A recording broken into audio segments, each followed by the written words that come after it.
Okay, good morning and welcome sa isang short video presentation ng Smarter Pinoy Bayanihan Team sa mGoldex. On this video po, papakita ko po sa inyo yung actual na pag-convert ng ginto, kung paano po kino-convert namin ang reward ng mGoldex na ginto into euro, then into coupons.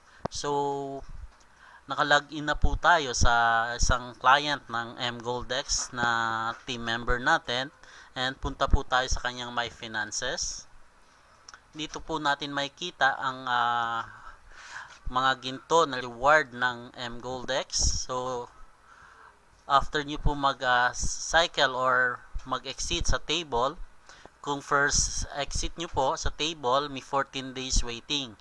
Pero after the first exit, yung mga second and the succeeding exit nyo, wala na pong 14-day period waiting. So, makikita nyo po, ito po yung naging reward nya, nasa gold bar vault nya, isang 10 grams, isang 31 grams, isang 50 grams. So, nandito po yung cost of purchase nya, and ang total po ng reward na gold na binigay sa kanya is 3,253 euro.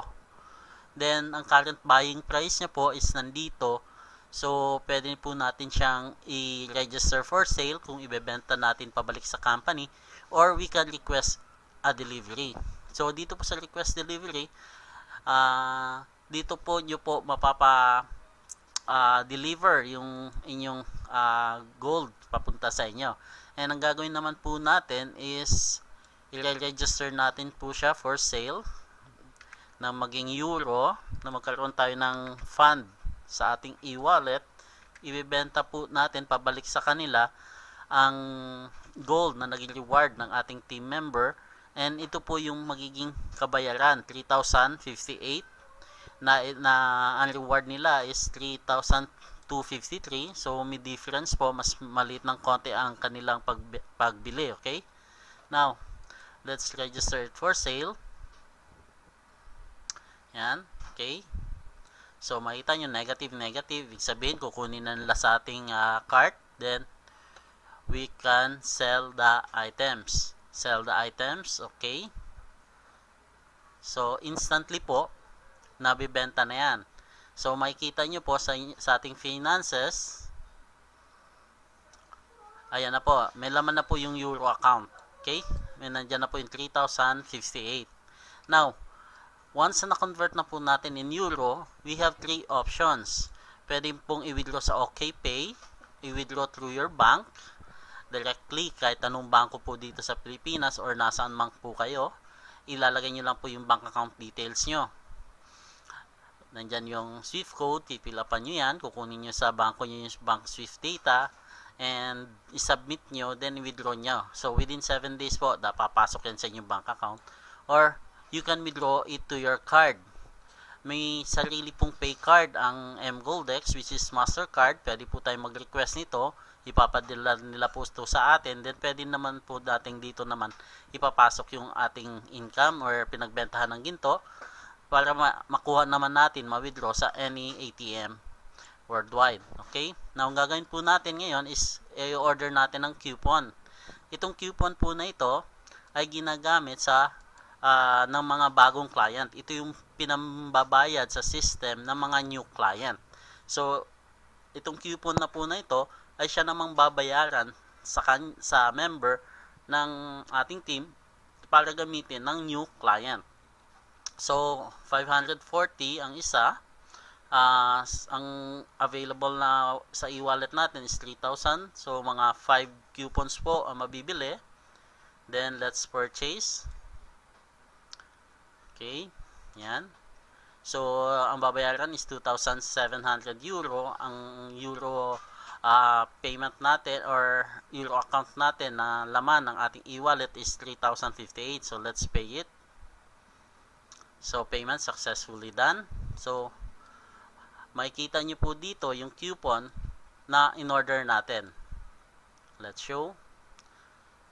Okay. So, ayan po. nandito po yung 5 coupon, number codes lang po to na gagamitin for activation ng ating isang client ng mGoldex, na babayaran naman sa member natin ng 36,500 bawat isang coupon. So kaya po pag minultiply mo by 5 is nasa 180,000 po ang magiging cash reward nung ating client. Okay, so yan po, no? Then ang gagawin po natin, papakita ko naman sa inyo paano ginagamit tong coupon na ito. Okay, so ngayon po nag-login po tayo sa isang account na bagong client na newly registered. Ang gagawin po natin is i-activate po natin yung kanyang account. So ito is a new client na ang gagamitin natin sa pag-activate ng client na ito is yung coupon na pinurchase natin kanina, no? So proceed to payment. Yan po. So ito po ay account ng isang new client, ano? So i-activate pa natin. We will use coupon. So yan po, dito po sa table na to siya papasok. Okay, so enter coupon number. So punta po tayo.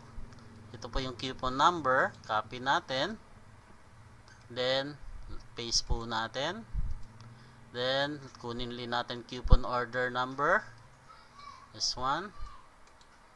Okay, then paste, and let's pay. So ang coupon po is the payment system sa loob ng system. Payment successfully done. So okay, makikita nyo po dyan, lalabas na siya. So ayan po, nandyan na siya. So activated na po yung account. Okay, so log out po tayo dito, and gamitin pa po natin na isang beses ang coupon na isang activation pa naman po. So pasok po tayo, batch 53. Okay, pasok lang po muna tayo, no?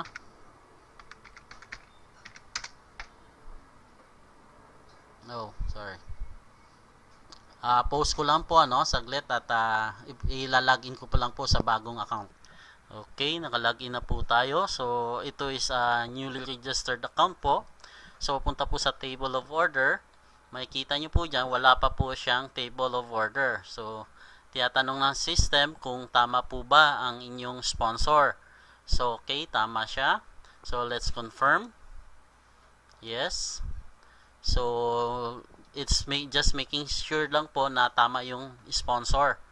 So system security features po yan. Now I agree. Nandito po yung contract, pwede nyo pong basahin yan, and check nyo ito if you agree and accept the general terms and condition. Then let's proceed to payment. Yan. Okay, so sa coupon tayo, then ang magiging sponsor niya ito po so dito siya pupunta. Now enter, kunin natin yung coupon number, to number 2, copy, then let's paste this, then copy, let's paste it in the coupon order, paste, yan. Okay, activation process, payment successfully done. Okay, ayan na po. So makikita nyo po, pumapasok na po sila sa table na activate natin. Yung mga tao naman po na yan ay babayaran niya yung may-ari ng coupon ng 36,500. So 5 coupon po yung na-generate nung account na ito. So makakatanggap ang taong ito ng 36,500 mula sa mga bagong clients. So that's it. So ganun po ginagawa ang pag-purchase, ang pagbebenta ng gold, then pagbili ng coupon, then pag-activate sa inyong account. So I hope madami po kayo natutunan on this video, and so let's see you sa other mga video tutorial po natin. Okay, so thank you and God bless.